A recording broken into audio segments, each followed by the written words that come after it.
Hello everyone, I am Supriya Luar. I am working as Assistant Professor at All India Shri Shivaji Memorial Society, Institute of Information Technology, Pune. I am going to talk about source coding theorem.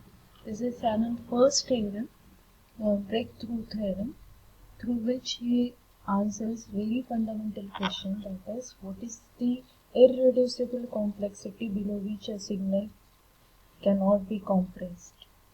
So before going for actual theorem, let us see what you mean by source coding and mathematical model required for source coding theorem.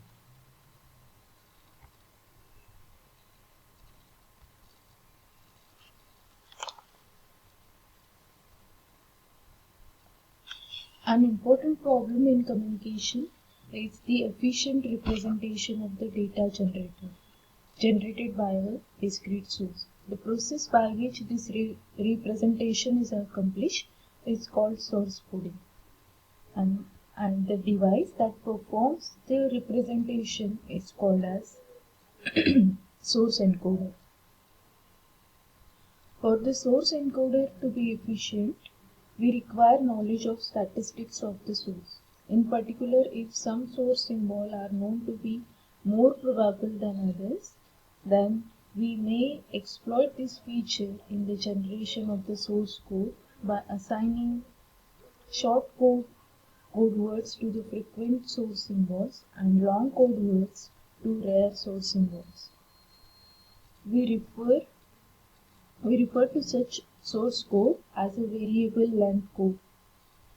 The Morse code is an example of the variable length code. In Morse code, the letter and the letter of alphabet and numerals are encoded into stream of marks and spaces, denoted as dot and dash respectively. In English language, the letter E occurs more frequently than letter Q. For example, so the Morse code encodes E into single dot, the shortest code word in the code, and it encodes Q into dash dash dot dash, the longest code word in the code.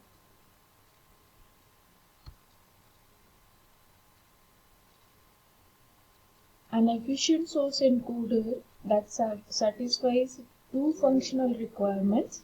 First one is the code word produced by encoder are in binary form, and second one is source code is uniquely decodable. That is, so that the original source sequence can be reconstructed perfectly from the encoded binary sequence.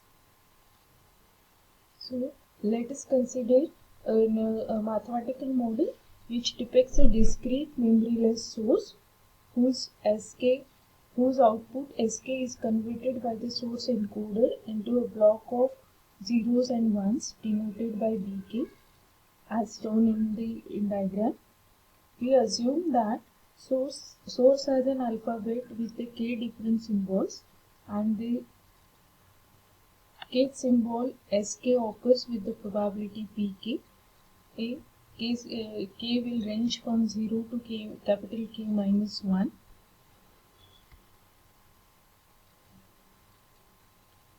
Let the binary code word assigned to Sk by the encoder have length Lk, measured in bits. Then we define the average code word length L bar of the source encoder as L bar is equal to summation small k starts from 0 to capital K minus 1 Pk into Lk.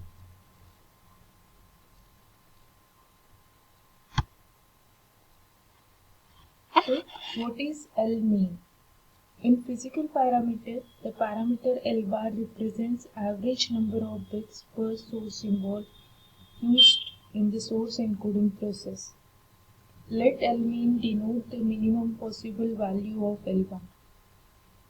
We then define coding efficiency of the source encoder as N bar is equal to L mean divided by L bar. So with L bar greater than or equal to L mean, we we clearly have eta less than equal to 1. The source encoder is said to be efficient when eta approaches unity.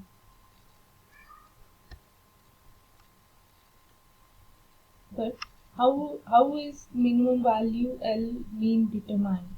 The answer of this fundamental question is given by Shannon's first theorem. We called it as source coding theorem, which is like this.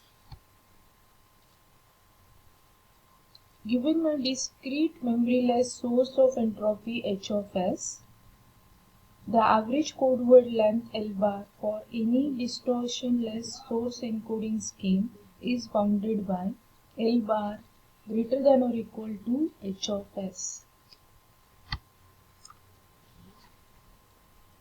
According to the source coding theorem, entropy H of S represents a fundamental limit on average number of bits per source symbols necessary to represent a discrete memoryless source, in that it can be made as small as, but no longer smaller than, entropy H of S.